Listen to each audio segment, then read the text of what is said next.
warahmatullahi wabarakatuh. Perkenalkan, saya Selvina M. Sulaiman, NIM A24118073, Program Studi Pendidikan Fisika Fakultas Keguruan dan Ilmu Pendidikan, Universitas Tadulako.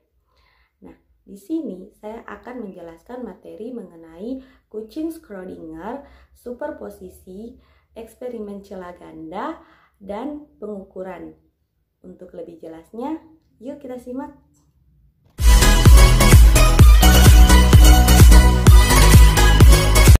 Hubungan antara percobaan kucing Schrödinger dengan interpretasi Copenhagen sebenarnya terletak pada alasan mengapa kucing Schrödinger melakukan eksperimen pikirannya itu yang melibatkan seekor kucing, kalau bukan karena tidak sependapatnya dengan interpretasi tersebut.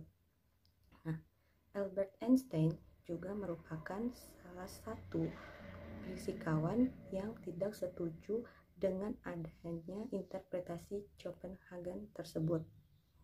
Einstein telah melakukan suatu eksperimen pikirannya bersama dua orang muridnya, Podolsky and Nathan Risen, di Institute of Advanced Study di Princeton University, untuk mengolah hasil eksperimen yang telah digagas oleh Neil Armstrong.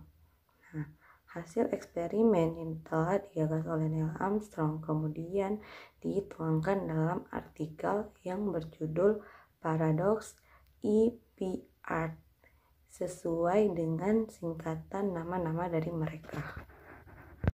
Erwin Schrödinger dalam interpretasi Copenhagen, realitasnya dipandang muncul hanya sebagai akibat dari dilakukannya observasi. Selama observasi belum dilakukan, suatu materi akan dalam kondisi superposisi, suatu kondisi mengkombinasi atas lebih dari satu keadaan. Misalnya, elektron yang dalam keadaan superposisi dapat bersifat gelombang dan materi. Jika observasi dilakukan terhadap elektron tersebut dalam keadaan superposisi, ini akan runtuh dan elektron hanya akan bersifat gelombang atau materi. Oleh karena tidak setuju dengan interpretasi tersebut, maka Schrödinger melakukan eksperimen kucing Schrödinger.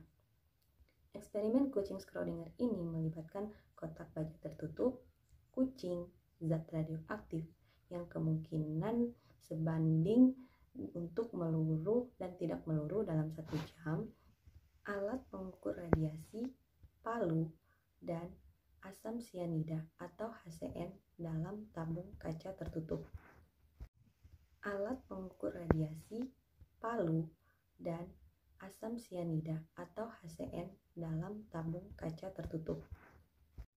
Dalam sistem ini, kucing ditempatkan dalam kotak baja tertutup yang dilengkapi dengan perangkat mematikan yang terlindung dari kemungkinan campur tangan dari si kucing tersebut.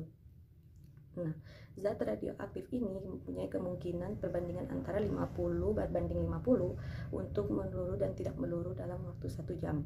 Ketika zat radioaktif ini meluru, maka Geiger counter akan mengaktifkan relay atau semacam sakral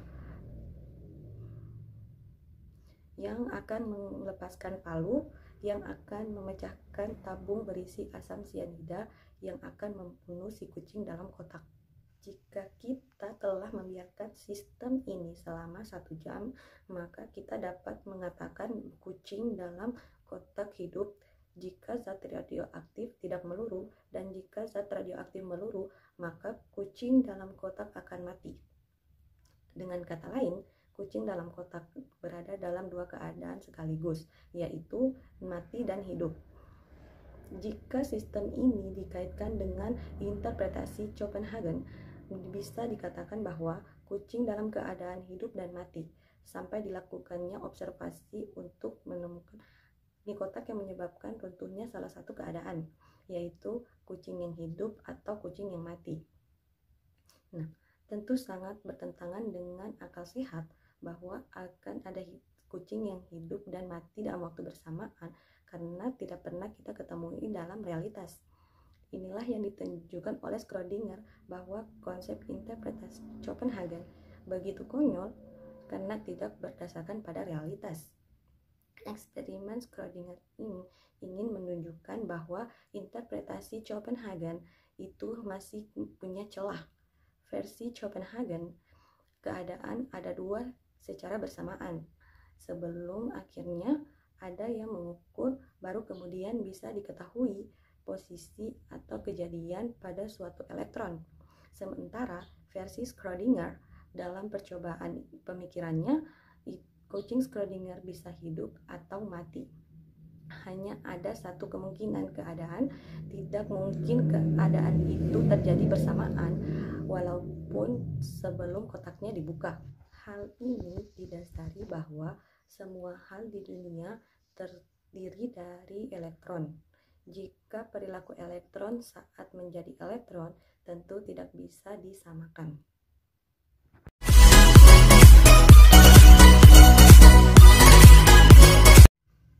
Setelah kita membahas materi kucing Schrödinger, kita beralih ke materi celah ganda. Di dalam eksperimen ini menggunakan kelereng yang ditembakkan menuju ke depan melalui sebuah pembatas sebagai penghalang yang mempunyai dua celah atau double slit. Lalu di belakang pembatas diletakkan sebagai layar untuk melihat pola yang terbentuk. Dari bentuk kelereng yang ditembakkan terdapat kelereng yang tepat lurus melewati celah tersebut mengenai tirai. Namun ada yang tidak lurus akibat terpantul pada celah. Dan bahkan ada yang tidak melewati pembatas akibat menabrak dinding pembatas. Setiap bidang tersebut diberi tanda merah. Percobaan celah ganda ini adalah bukti dualisme sifat elektron. Saat ditembakkan elektron bersifat partikel memiliki massa dan kecepatan.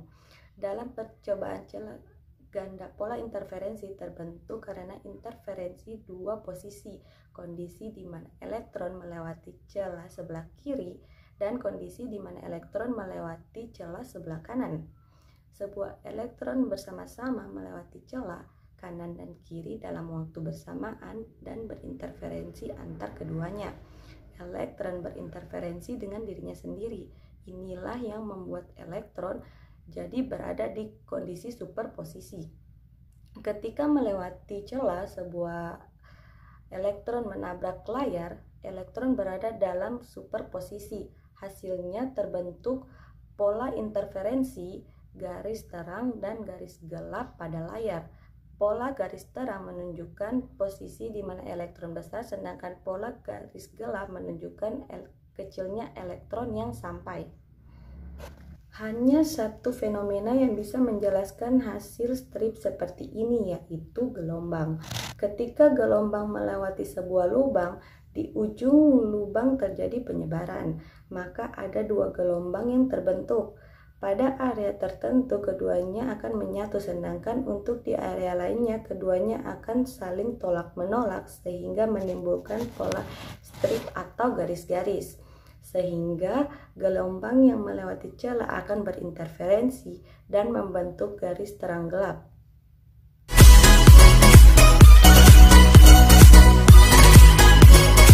Selanjutnya kita akan membahas materi tentang superposisi kuantum. Superposisi kuantum adalah suatu fenomena di dalam fisika kuantum yang mendeskripsikan terjadinya dua keadaan atau lebih dari beberapa kombinasi keadaan dalam waktu dalam bersamaan. Superposisi kuantum digambarkan seperti adanya sebuah gelombang fisika kuantum. Superposisi kuantum adalah prinsip dasar mekanika kuantum. Ini menyatakan seperti halnya gelombang dalam fisika klasik, dua atau lebih keadaan kuantum dapat ditambahkan bersama-sama, dan hasilnya akan menjadi keadaan kuantum lain yang valid. Yang sebaliknya, bahwa setiap keadaan kuantum dapat direpresentasikan sebagai jumlah dari dua atau lebih keadaan atau berbeda lainnya. Ada 3 tahapan eksperimen. Yang pertama, elektron melalui box warna yang terdiri dari warna white and black, dan yang kedua melewati box kekerasan yaitu keras dan lembut, dan yang ketiga melewati box warna kembali.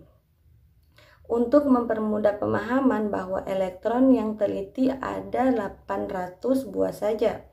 Saat 800 elektron ditembakkan ke dalam kotak warna, atau karena percobaan ini sudah dilakukan, maka bukan tentang kemungkinan lagi. Yang terjadi adalah 50% berwarna putih dan 50% berwarna hitam. Sekarang kita fokus ke elektron warna hitam. Ketika 400 elektron warna hitam ditembakkan ke kotak warna kekerasan, hasilnya 50% keras dan 50% lembut. Sekarang kita fokus hanya ke lembut. Sekarang 200 elektron lembut kembali ditembakkan ke box warna. Jika kita melihat prosedur eksperimen tadi, kita seharusnya bisa menebak bahwa ada 200 elektron tersebut pasti berwarna hitam, atau karena warna putih tidak diikutsertakan dalam percobaan, maka jumlah elektron yang keluar terakhir seharusnya 100% atau 200 elektron yang berwarna hitam. Tetapi yang terjadi dalam percobaan bahwa yang keluar 50% hitam dan 50% putih ini menunjukkan ada banyak 50% elektron hitam yang entah kenapa bisa berubah ke warna menjadi putih. Nah, hasil eksperimen ini dikarenakan hasil ini menunjukkan bahwa sifat elektron tersebut selalu kemungkinan, artinya kita tidak akan tahu pasti keadaannya apabila belum melakukan pengamatan atau pengukuran.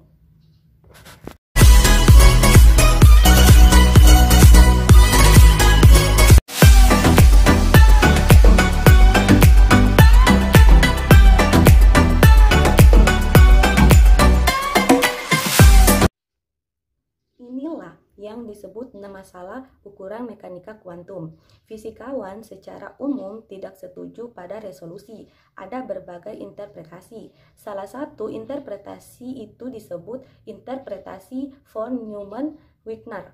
Hal ini menyatakan bahwa dalam rantai pengukuran panjang, keruntuhan terjadi pada saat kesadaran penaksiran ukuran. Kesadaran fisikawan membuat partikel berbeda. Dan tanpa kesadaran ini, atom hanya akan menjadi gelombang probabilitas. Salah satu interpretasi yang menarik adalah banyak interpretasi dunia. Dari ini berhipotesis bahwa tidak pernah ada keruntuhan, bahwa kita mungkin pengukuran itu dalam realitas kita, tetapi tidak ada pengukuran terjadi dalam realitas yang berbeda. Dan fungsi gelombang terus yang berbeda cabang realitas. Namun di beberapa cabang realitas partikel runtuh tidak pernah benar-benar terjadi. Sekian video dari saya, kurang dan lebihnya saya mohon maaf. Wabillahi taufiq wal hidayah. Wassalamualaikum warahmatullahi wabarakatuh.